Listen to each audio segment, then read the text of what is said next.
Joined now on the broadcast by former Cape Breton Screaming Eagles defenseman Jason Swit, an Ontario native who made his way east. And I guess we'll start there, Jason. Now, before coming to Cape Breton, did you ever get a chance to try out in the Ontario Hockey League? I never had the chance to try out in the Ontario Hockey League. I actually suffered a little bit of a concussion during my draft year, and I never got drafted to the OHL, which then made me eligible to try out in any league. Of course, you come to Cape Breton for your 18-year-old season. Tell us about that process. How did it come to be that you came to the Screaming Eagles? It was a really exciting opportunity for me. Before, I was tossing and turning between playing NCAA Division I or going to the Q, and I finally made the decision to go to the Q, and Cape Breton just happened to be a perfect spot. They did a great job setting up billet situations, so I originally moved in with the McPhees, who were just an awesome family, and then after training camp, I moved in with the McRaes, just equally as awesome of a family, and honestly, the community there is what really makes you feel like you're at home. When you feel like you're at home, obviously you can perform a little bit better. I'm really grateful for the families and for the Eagles organization that set up those billet families. Perform you did, putting up some offense on the blue line, and especially in the year 2007, quite the season. What stands out from that year? We had a little slogan that Pascal Vincent started, and it was "Flying High to Vancouver." We had that on the back of our t-shirts, and no one really knew what it stood for. It was just a bond that we had between the boys, and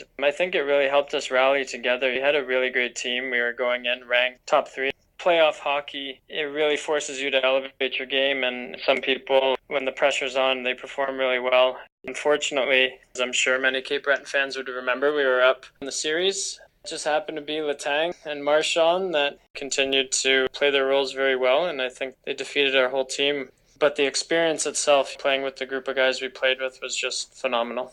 After your QMJHL career, you end up going to Western. Tell us about your hockey career there.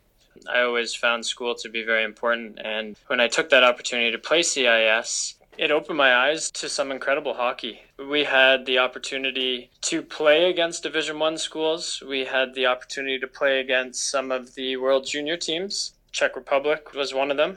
Fortunately enough, we went to the national finals twice, playing against some of my old teammates like Cully and Fergus. It's really good hockey because you have these players who are more mature now, more developed, and they still have the skills that they did in junior. Most of these guys choosing to play school hockey as opposed to going to either the East Coast or the AHL. And that's usually a decision they make to pursue school. So you have very high caliber hockey, and it was great playing at Western. Really enjoyed it and got a great education out of it. You mentioned getting an education through hockey, I guess you could say. What are you up to now? I graduated from Richard Ivey School of Business and then found myself in the financial district downtown Toronto. I guess you could consider it the whole Bay Street banker district. So I started as an accountant at Ernst & Young. I worked for a few startup companies, one being Hockey Night in Canada's Play On, which was street hockey tournaments across Canada. A lot of guys that I played with and a lot of different NHL players, and got to reconnect with them in the tournaments. Moved on to do some brand strategy for Lululemon, so helped develop the men's brand, and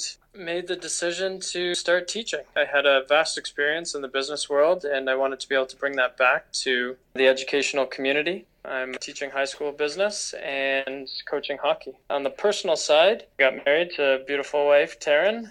Now have a son named Hudson and daughter named Brinley. My time's quite preoccupied with them, but I'm really enjoying the stage I am in my life right now. Well, it sounds like you're doing great both in and out of the workplace. Thanks for this, Jason. Best of luck going forward. Yeah, best of luck with you guys in the season as well. That's former Screaming Eagle Jason Swit joining us at the intermission. You're listening to McDonald Auto Group, Screaming Eagles Hockey, 1270 CJCB.